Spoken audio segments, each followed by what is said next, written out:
jump into our questions. You guys describe your sound as Doomsday punk. Can you elaborate on what that means for everyone out there that's maybe not familiar? You want this one? We coined the term Doomsday punk, as in a lot of other horror bands, in my opinion, were trying to like be too scary, too whatever, and we wanted more stuff to be, yeah, the world's ending, you know, or whatever, if it is a time, but we want to have fun doing it. So a lot of chants, a lot of good times. We want to be the party soundtrack to the end of the world. That's awesome. I'm going to try to stand this up. How about that? 'Cause I'm shaking. Yeah, see it, because you don't want to have to hold it the whole time. That would suck. Your arm would probably start to hurt. Yeah, that's awesome. I mean, it feels like it's kind of appropriate for right now. I mean, it's a bit morbid, but, you know, the times that we're in right now. We did not plan this. Yeah. I can promise you that right now. For sure. Well, so let's talk about who are some of your musical influences? You can go first. I mean, obviously, I think the Misfits and the Ramones are the generic answers. Yeah. I think it's pretty clear if you listen to our music. But it's true. But I mean, this guy over here used to play a bunch of rockabilly stuff. Upright bass. Yep. Yeah, upright bass. So there's a lot of stuff like that in there too. And you know, I grew up all like late '80s, early '90s in the punk rock scene.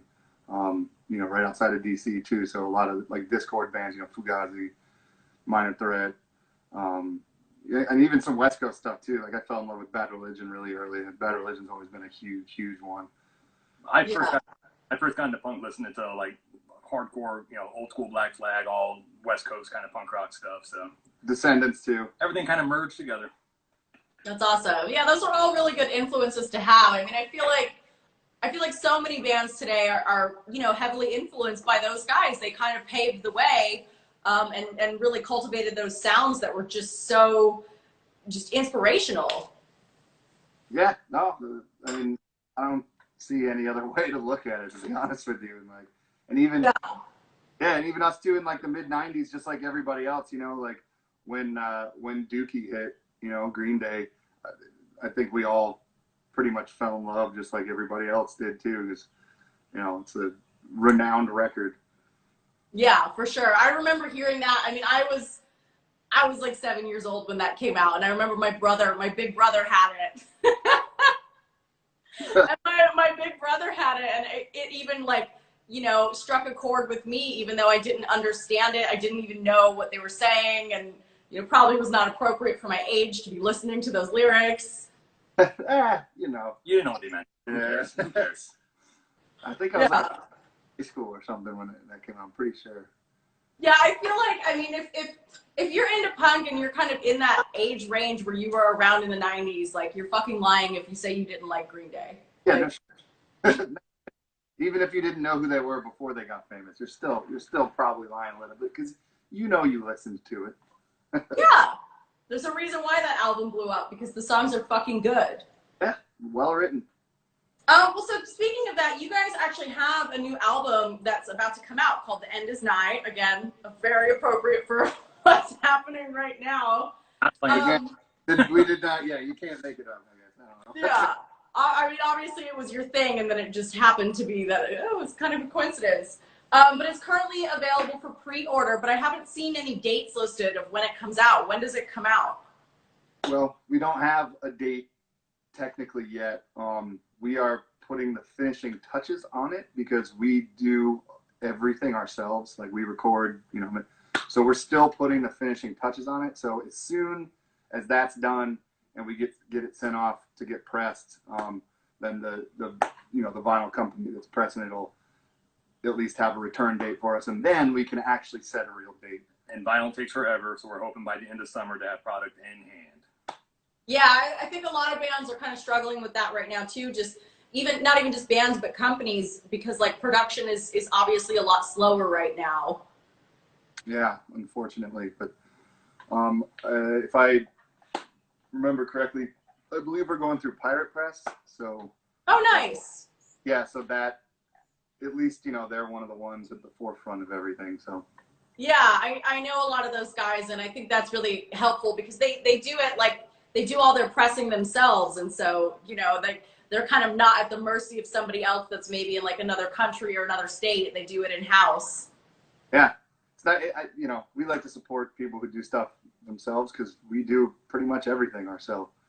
I mean, since day one, everything has completely been DIY. Like, that's awesome. I mean, that's how it has to be, and it's like we live in a time where even maybe previous times, you have to kind of pave your own way first before people want to take an interest in you and kind of take your hand and give you a step up. It's like you really have to do that work yourself to pave the way.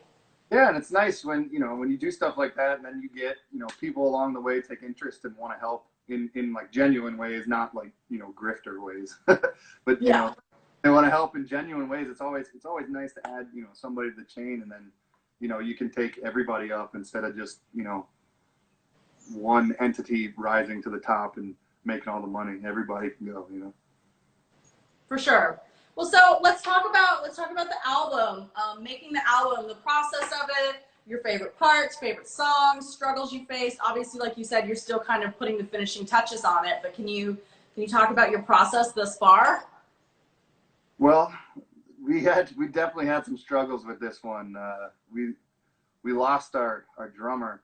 Oh no! Yeah, we were like, I don't know, we were probably like 4 or 5 songs deep into writing the album, and our old drummer, left, and we were kind of stuck in some interesting situations there with like people in the band's schedules, and we ended up falling into this hiatus. So writing this album was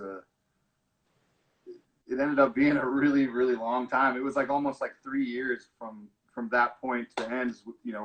We were left without a drummer in the middle of writing an album, and then fortunately the guy who had been like producing us and recording us the whole time, or at least for our first 2 records, good friend of ours, longtime friend. He's just one of those guys that can play instruments. He just pick something up and play it or whatever. And so he was just, we were just like, well, yeah, you want to drum for us? And he was like, yeah, okay, sure. And it helped a little bit. That's crazy. So you've been working on this album for 3 years, and the drummer quit like 3 years ago in the recording process, and then you had to find some kind of replacement. Yes. And if anyone else, any other bands are listening out there, they know it's so much easier to keep writing when you're all together all the time. But it got to a point where we wouldn't see each other for 2 months at a time, here and there. And like if I got an idea for a song, I would kind of write something and forget what I was trying to do. So, but once Kurt got back in the fold, it went so quick. That's awesome. Yeah. That's crazy, though. I can imagine how stressful that must have been for you guys. Yeah, it was. Because I think for all of us, like, doing this is a release. Music is an absolute reason to not have it, for so long. And then now again, we were like, we had all these shows planned and like all this stuff in front of us, and then COVID hit and like rescheduling and all this craziness, and we're planning on putting this album out probably earlier than now it's coming out. So it's been the last 3 years. Yes. Yeah, I mean it is a weird time that we're in. It's like we're coming up on like month 4 now, and it's not really getting any better. Yeah, I mean we haven't played music together as a band since February. Since February. Yeah, I think everybody's in the same, like everyone's struggling, everyone's going through it, and I mean there is some kind of comfort in that to know that at least you're not alone in feeling that way, Yeah, I know. It's the entire music world. I mean, there hasn't been a show anywhere. Yeah, I saw some people, I've seen on my Instagram feed that some people have started to have backyard shows, but I just think that's kind of irresponsible, to be honest. Like that's maybe not such a good idea to like, keep it, flatten the curve, and like let's just fucking buckle down real hard like Italy did. And then, because Italy is like, when this all started, they were like one of the worst countries that had it the worst. And now, like I've read that, like they're mostly recovered. Yeah, it seems that way. I mean, I think a lot of Europe, I don't know, I guess Italy would be considered Southern Europe, maybe, I don't know, Middle Europe, but like that area and like Northern Europe kind of handled this a lot better than some other places. Yeah, they locked down like really hard. Like I remember like when our lockdown kind of started here in America, Italy's lockdown, it was like they were in the thick of it and it was really severe. But because of that severity of their lockdown and being really tight on it, it's like, well, look, they're a lot better now and our numbers are kind of continuing to rise. Have they even like opened anything back up in Italy? I don't even think they have really, have they? It's still just kind of stamped. I'm not 100% sure on that, but I was talking to a friend and I did read something about that their numbers have significantly decreased of cases. Yeah, they have to. Well, so back to band talk. Am I correct to understand that the band is relatively young? I saw that your Facebook page for the band was started in like 2015. There's actually a story there. I'm gonna let him tell this one because this band existed actually quite some time ago for a stint and then died for a long time and then surfaced. But I was not in the band the first time around. Me and the guitar player started this band in high school as a three-piece in 2000. So that should tell you how old I am. And that's why I was laughing when you said you were 7 when Green Day broke out. But anyway, we played for about a year and a half as a three-piece. I can't sing, and it was just a lot of screaming and just terrible music. But we went to see Sam Hain on Halloween in 2014 with Matt and Swinger, the guitar player.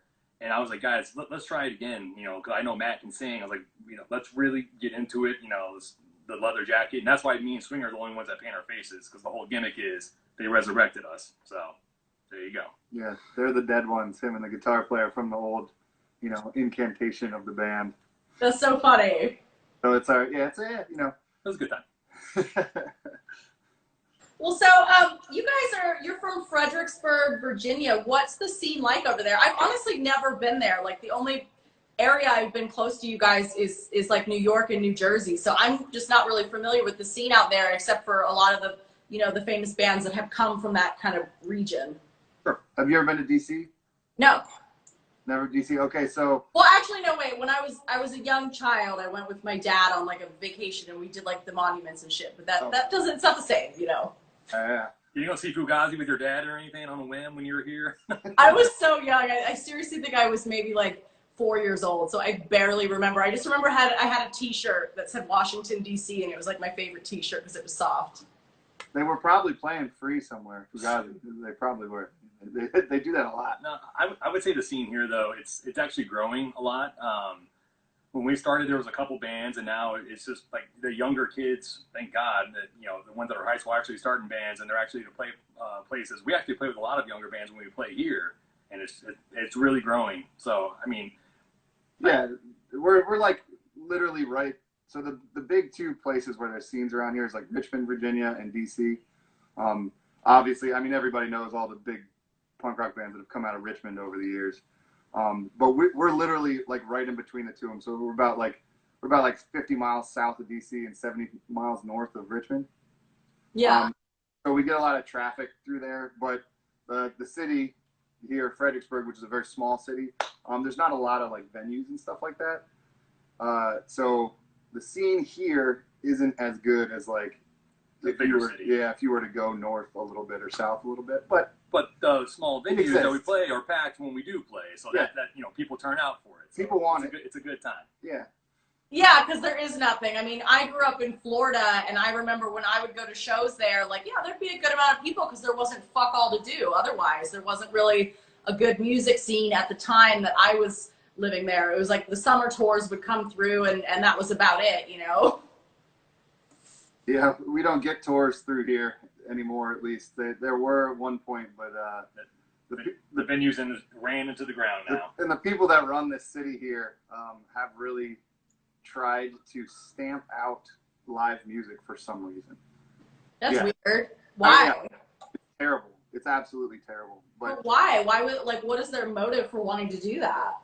They're trying to stamp out not live music, but like original music, because there's a lot of bar bands and stuff like that, cover bands. You know, just they want touristy. They want money. Older people. Yeah, they want older tourists to come through this city with money. Is what this city wants.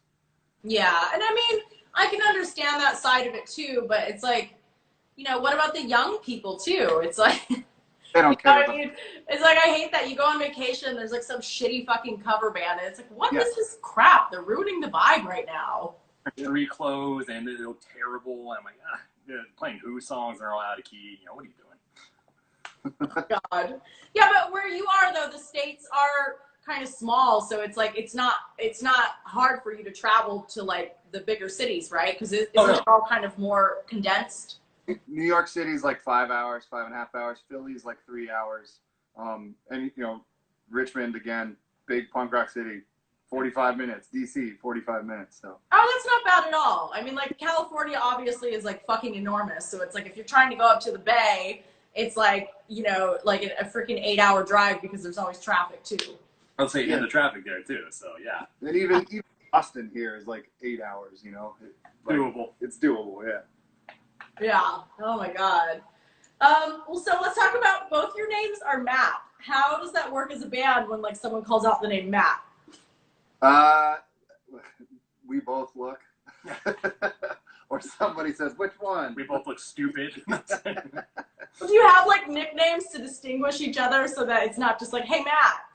Yeah, band monikers, I guess. So, my stage name, band name, whatever you want to call it, Matt Alive. So sometimes when people want to get my attention, I know people say Alive instead of just Matt.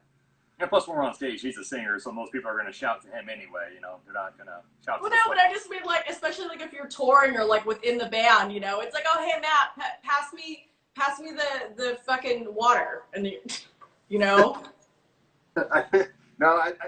it's definitely Swinger calls me Alive a lot. Yeah. But, yeah, that's probably the best answer we can give you. And if I say Matt, he knows who I'm talking to. So.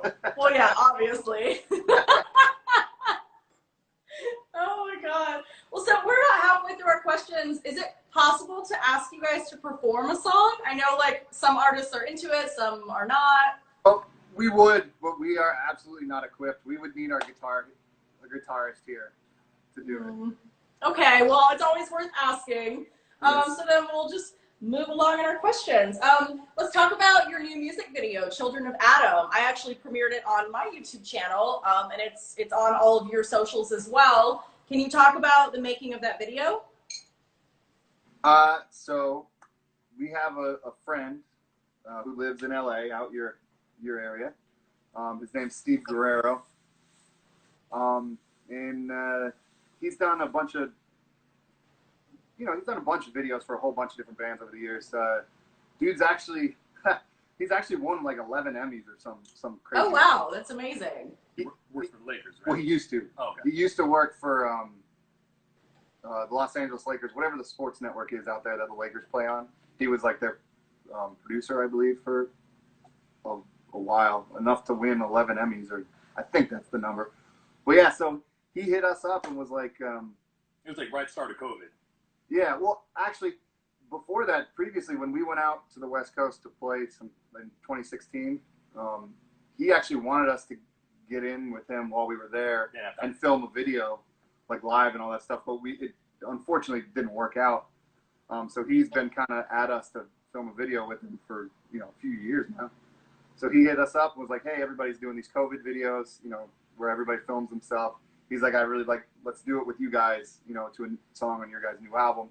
And so we were like, "Yeah, absolutely." So we took an afternoon and we kind of all, did our thing and sent him all the footage, and he did his, he worked his magic. I mean, it's awesome. I mean, it's a cool video. It is really cool. It's weird in this time, having to adapt and like film all your own stuff. Even myself too, like doing my own photo shoots and stuff. It's a little stressful sometimes, because it's like you're only one person. You've only got limited hands. Yeah, we actually just used an iPad. Well, we're talking to you on right now. That's awesome. So like, you filmed the whole thing, like all the live footage and everything of you guys playing. Me and him were together, and our guitar player and our drummer were at their own places, and they did their own thing. So that's awesome. Yeah, they used their phones, and Steve basically told us, he was like, "Hey, I want this to kind of look like an old VHS tape as it is." He's like, "So don't worry about the quality. Don't worry about it. He was like, "I'll take care of all the rest when you get us." And it did look like an old VHS tape. Yeah, He nailed it. he did nail it. That's awesome. Well, so how did you meet him? How did you get like linked up with him? To be honest, Facebook. Yeah, just mutual friends, mutual interest, and that was it. There was a group we got added to when we first started hitting the road a lot. That there was like a whole bunch of other like punk rock people and punk rock bands and stuff in the group, and that group on Facebook is, as crazy as it sounds, kind of became this big family. And he was part of it, we were part of it, and we became friends. Well, it's a community. I mean, like, I think the Facebook groups are really cool. It's a good way to stay in touch with people and kind of also beat the algorithms. There is a lot more visibility in groups than there is as like on pages. Yeah.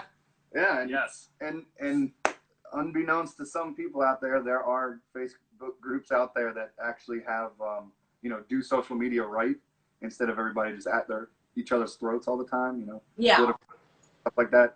Some groups, they don't exist. And then you end up with a video from a guy who won 11 Emmys.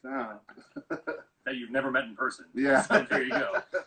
Well, I mean, that's really cool. The video is cool. Everyone go check it out. Like I said, it's on my YouTube channel, or it is on your guys' Facebook, your website, doomsdaypunk.com. Can you guys talk about your band logo? I love it. It's so cool. I'm obsessed with neon green, and I just love the like drippiness of it. Can you talk about who made your logo? Our guitar player, he came up with it on his own. We had a very ugly logo from when we were in high school, and we were trying to tinker around with it. And then he just started playing around different colors, and he's just great at Photoshop, and he whipped that up. There's not much more to it. It's all swinger. And the color scheme and everything, that was all his idea. Yeah, there's like I said, DIY. He's our Photoshop and graphic design guy. We all have our thing that we do within the band. Wish I could expand and say it's some really cool story, but it's not. It's just swinger being creative. He sat down for like 10 minutes and was like, check it out. Like, cool, man. We were like, sweet, yeah. That's so cool. Yeah, logos, I'm like growing my Photoshop skills too. And with Photoshop, it's one of those things, like the more you practice, the better you get at it. Yeah, it's a good skill to have for sure. Wish I had it. Yeah, me too. I mean, like, once you get the basics, it's not that hard. Like, you can YouTube anything these days. Like, I'll YouTube it. I'll be like, how do I, I do the same thing. Yeah, it's awesome.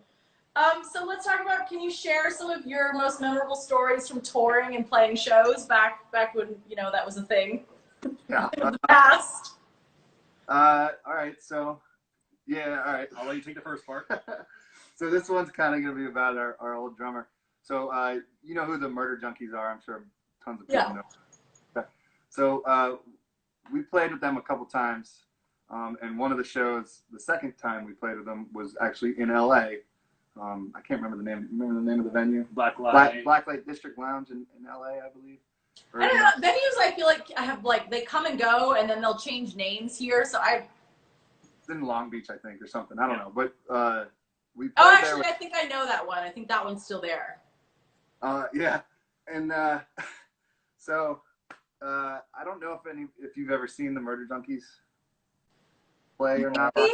Or probably, maybe in passing. Like, it's like sometimes all the shows blur together. But I definitely know of the band, but I'm not sure if I've ever seen them. They do a thing at the end of their set with their drummer, and everyone knows, and it's well, so of Gigi Allen's antics. Yeah. So their drummer was using our drummer stool. Still, the drum set. I think it was a whole drum set. It was a whole set. They asked if they could use our drummer's drum set, and at the end of the set, the drummer Dino has a special set of drumsticks that he uses to. Yeah. He stands up, his pants drop, and he has this big jar of Vaseline and he invites somebody in the crowd to do something to him with the drumstick. Yes. That is so fucking gross. Yeah. And But they were great guys, though. I mean, I'll leave it at that. That was the scum punk Gigi Allen thing. I don't know. I don't do it, but hey, they do their thing. But afterwards, so he did that and then sat back down and played whatever he was doing. Played the last song, and it was our drummer's drum set. So afterwards, when we were breaking the gear down, I found Danny in the corner with his stool, like hugging it in the corner with his face in the wall, just like furiously wiping with baby wipes, just like mumbling to himself. It's like, you need something stronger than that. You need some rubbing alcohol, dude. Like, in this COVID times, it's like, you need some rubbing alcohol. Baby wipes are not going to cut it. I know, that's what I told him. I was like, hey, man, I think this might be one of those cleanse with fire situations. And to make it, I'll make it real quick, just to get that taste out of our mouth. When we were first started the band in high school, so 2000, 2001, Down by Law hit us up because they were local at the time, and we were doing a Halloween show, and they asked if they could play with us because they were going to Germany and they wanted to rehearse. So we got this big venue, and it was like the week before, out of nowhere, they hit us up, and we had like 200 or 300 kids show up, and we got to have a band from Epitaph Records in Stafford. Stafford's a town that we lived in high school. Just show up and play this high school gym show on this shitty PA, and everyone had a great time, and that was it. That's my like happiest moment of the old reincarnated band. Yeah, That's awesome. Fun fact: where we're from is Dave Smalley from Down by Law's hometown. He lives here and worked for the local newspaper here for years and years. Yep. Yeah, Good dude. That's so cool. So let's talk about, we touched earlier on the fact that you, like, two of you in the band do your makeup, and it's kind of a play on because you're the ones that have resurrected from like the old band to the new members. How long does it take to do your makeup? It takes me like 5 minutes because it's very close-ups how bad it is, and I kind of do it on purpose, but it's just, to look, savage or whatever. It's just all white, and I do like little black Vincent Price face lines from a certain movie. And Swinger, that poor kid, I told him when he first started, pick something easy that you're going to be able to do. So he didn't. He did not. So for forever, he had to do his entire head because he had a shaved head. Neck. He would do his neck, and it would take him like 45 minutes to an hour. That poor guy. Actually, so the back, he would do all the back of his head, and his neck was all black. Was white. And so for like, I don't know, probably the first like year we were playing shows, he would wear a long sleeve leather jacket on stage too. And he's huge. He's like 6'7", and and his arms are like bigger than your head. And people used to think he was a black dude.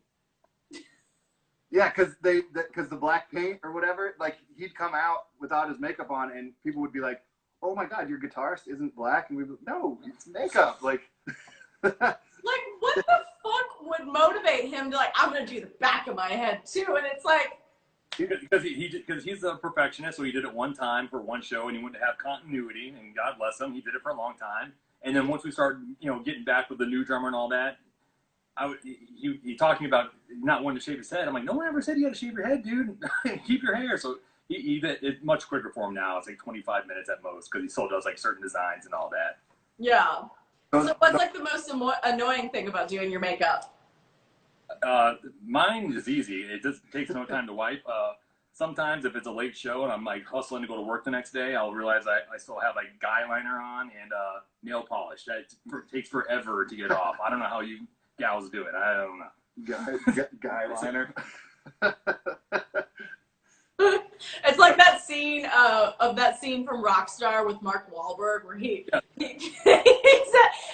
his like normal job and he's got his hair pulled back and then his coworkers look at him and he's like, "Are you wearing mascara?"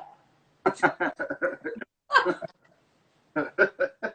definitely gone to work with my fingernails from everyone, like walking through the halls with clenched fists and no one sees. I just got up this morning, so. Oh no. Okay, so let's get into some kind of silly questions. What's one hobby that each of you would like to pick up? Stop. Yeah. Didn't we already address this? No, seriously, Photoshop? No, but go ahead. Guitar. Out of all the bands I've been in over the years, never taught myself or learned how to play guitar. It's on the it's high on the list. Yeah. It takes a lot of patience. I took guitar lessons in high school thinking I wanted to be in a band, and then I was like, no, I don't like doing this. I'm good. Yeah. That's. You got a real one? You got a real one? Yeah. Jiu-jitsu. I go to a gym where half of it's jiu-jitsu, and I see all these people having a great time doing it, and people half my size that can just tear me apart with two hands, but I wouldn't even know what to do with it. So definitely would like to learn that.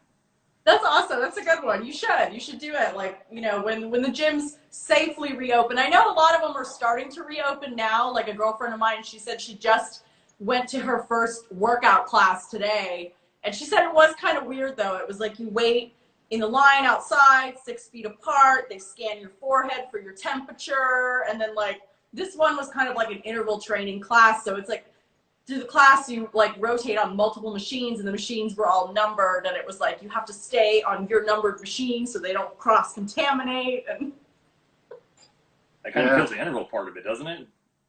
wait, what?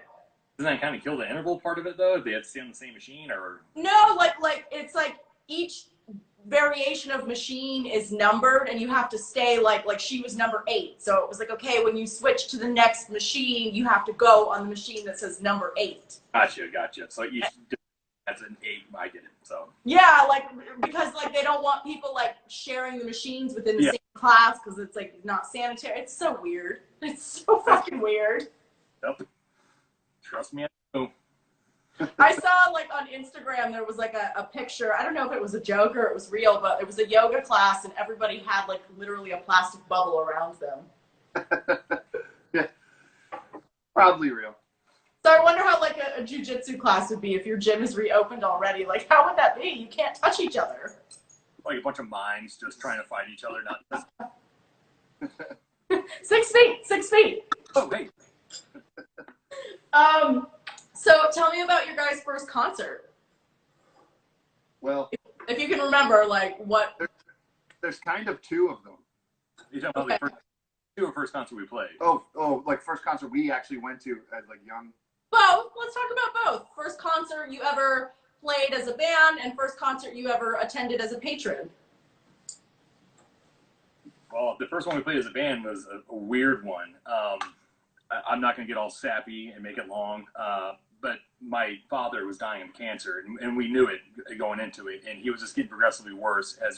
And my dad loved music, so I told the guys, hey, there's a great chance my dad might die the day of our first show, and he lives in Stafford, which is just south of Fredericksburg, so it's not like I have to fly home to see him, whatever. So I got the hot call at like 10 in the morning as I was on my way down to see him. He was in hospice care at home. And so we went. I told the guys, hey, my dad passed away, and I was with my family. And then at 5 o'clock in the afternoon, I was like, I had to be normal about it and just suck it up. And we went to play that show, and that's when Swinger surprised me with my vest that I still wear to this day live, and it was awesome. It was a terrible day, but it was a great show for me because it was like just a way to just forget about life for 2 hours. Yeah, I'm so sorry. That's awful. I appreciate it. Thank you. It was 5 years ago, but thank you. But still, it was your dad. Massively good response too. Like there was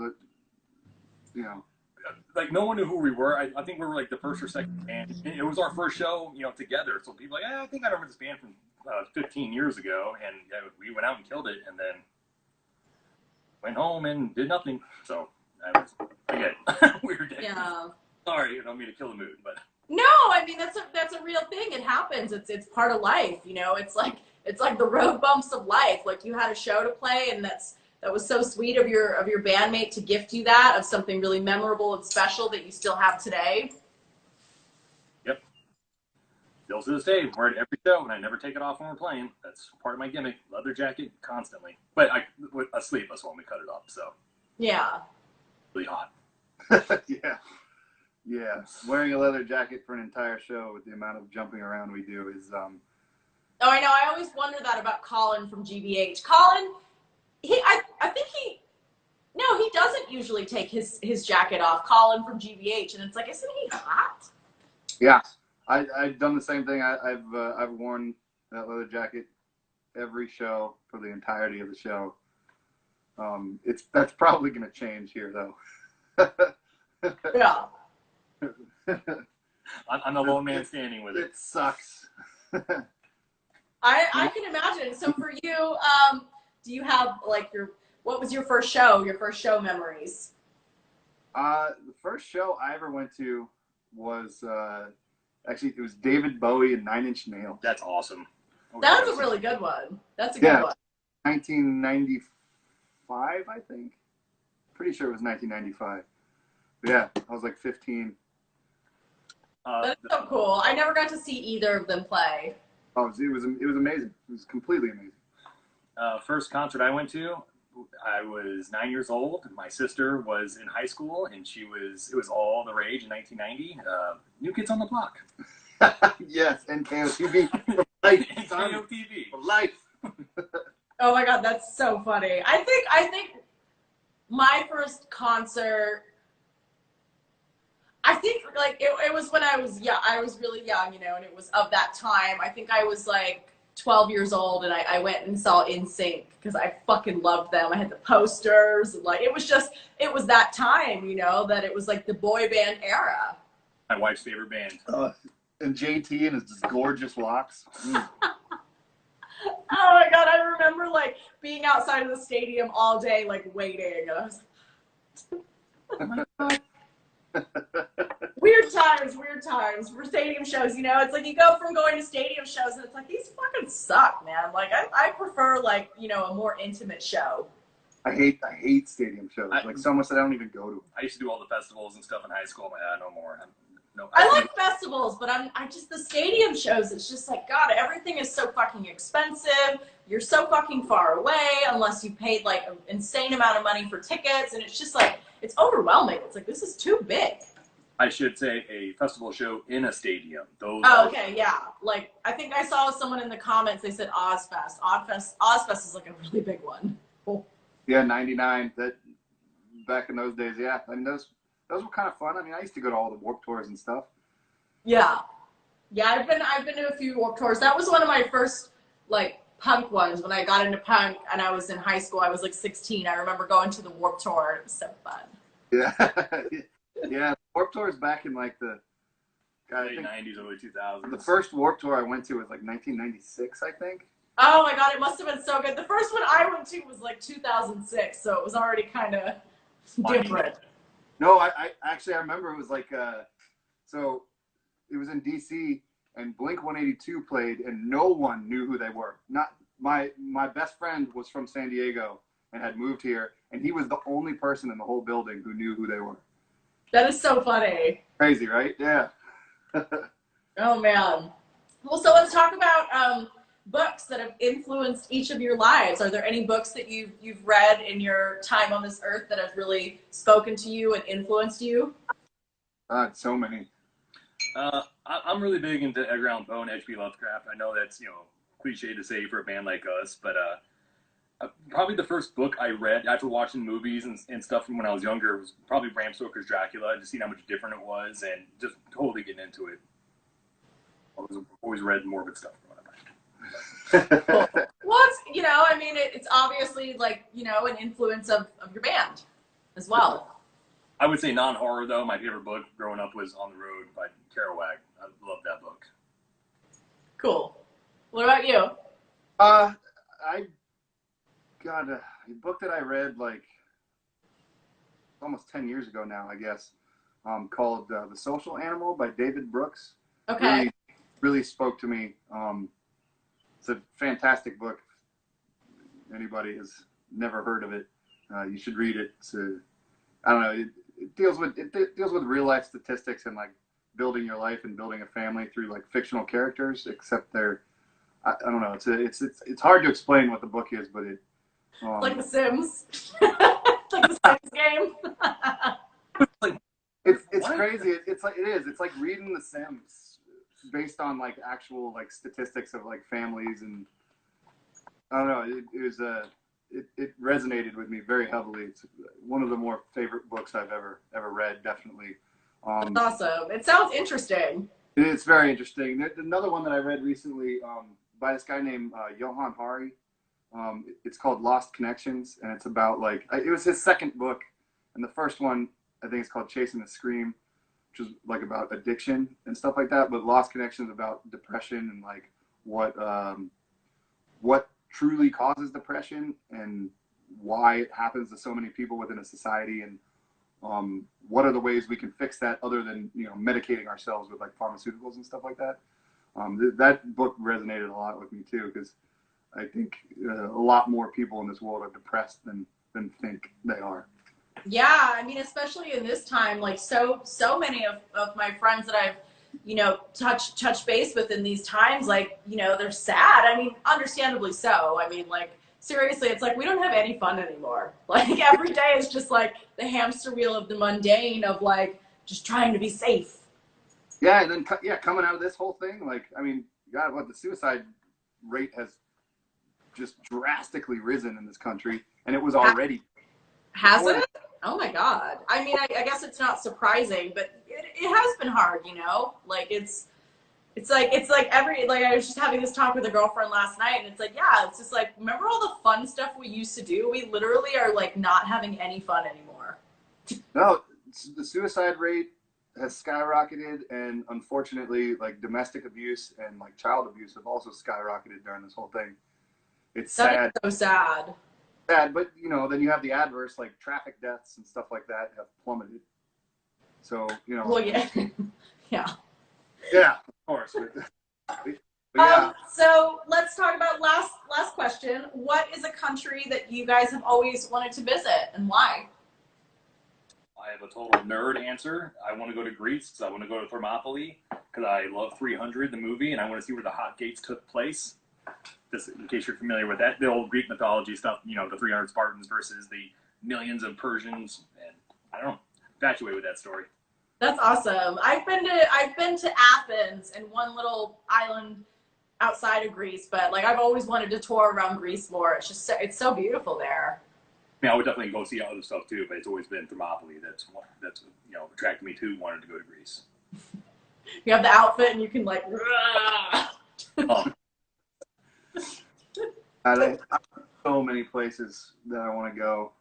I'm so massively into like ancient civilizations. Yeah. So like, I mean, you know, kind of cliche answer, but I have to see the pyramids of Giza with my own eyes at some point in my lifetime. Is going to happen. Oh my God, I would love to see that too. That sounds amazing. But the one real place that, you know, not a lot of people have heard of that I have to go to. This place, it's in Bolivia. It's called Pumapunku. It's like,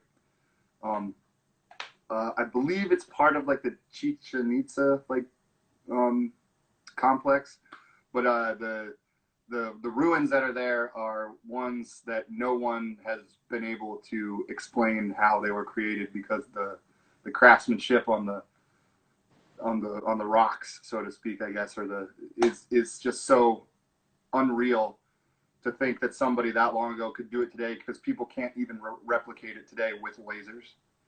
So yeah. No one for how it was done, or or who even made it, where it came from, and just seeing stuff like that with my own eyes would be massively cool. That is so crazy. Yeah, the last trip I went on was back in October. I went to Cambodia, and seeing some of the temples there that were just so fucking old. Like it was crazy. I think some of the spots in Cambodia actually were places that at one point in time considered to be myths and that never really existed, and then they dug them out of the jungle. Yeah, like I went and I saw Angkor Wat, which is the main one, yeah. And then I went over to I think it was Bayonne, which is actually where Lara Croft Tomb Raider was filmed, which that one was also very beautiful. It was so freaking old. Yeah, Angkor Wat is definitely one of the ones that people didn't think was a real place. They thought it was complete mythology, and then one day it got dug out of the jungle. That's crazy. It was magical. It was pretty like surreal to see it and, you know, walk around in it. It was like, this is... I'm jealous. I'm super embarrassed that he gave like these insightful, thoughtful answers, and I was like, I like a comic book in a movie, and I want to go there. Do whatever, man. You watch like one Graham Hancock lecture, and you'll be like massively hooked on like ancient civilizations. Yeah, well, I mean, like, you know, in Cambodia, they're so proud that was where Tomb Raider was filmed, because it brought like awareness to their country. and it brought tourism and it brought money because it is a very, very poor country, and the people there are very poor. So like, they're so proud about it. They're like, this is where Angelina Jolie was. I mean, it does sound kind of superficial, but like, for, you know, they're proud of it because it brought awareness that made people want to go visit, because it is crazy how many people are afraid to go to like a poor country like that because they're worried it's not safe. And those people like rely on the tourism, you know? Yeah, totally. If it brought some form of commerce to their country, then why not be proud of it, you know? Yeah, like for something so mainstream to be there, it's like people look at it almost like, well, if that movie was there and those celebrities were there, then it can't be that dangerous to go visit. Yeah, totally. Agreed. Yeah. Well, that's all the questions I have for today. I want to thank you guys so much for being here. And I want to tell everyone out there, please go follow Savage Remains on Facebook and their Instagram. Their new album, The End Is Nigh, is available for pre-order on Snubbed Records and on their website, doomsdaypunk.com. And you have your new single, your music video is on my channel, and it's available for streaming on Spotify, right? Coming out, yeah, soon. Like probably tomorrow, it'll be available on Spotify. Awesome. Well, thank you guys so much for being here. I really appreciate you taking the time. Sorry for the delay at the beginning. We figured it out, though. No, you're all good. I mean, that's just, it's the nature of these like fucking live streams, you know? It's like, we're all doing the best we can in this quarantine to create content. And with that, you know, you hit some snags sometimes. Yeah, absolutely right. And thank you very much for having us. Everything you've done, too. Yeah, thank you so much, Erin. Appreciate it.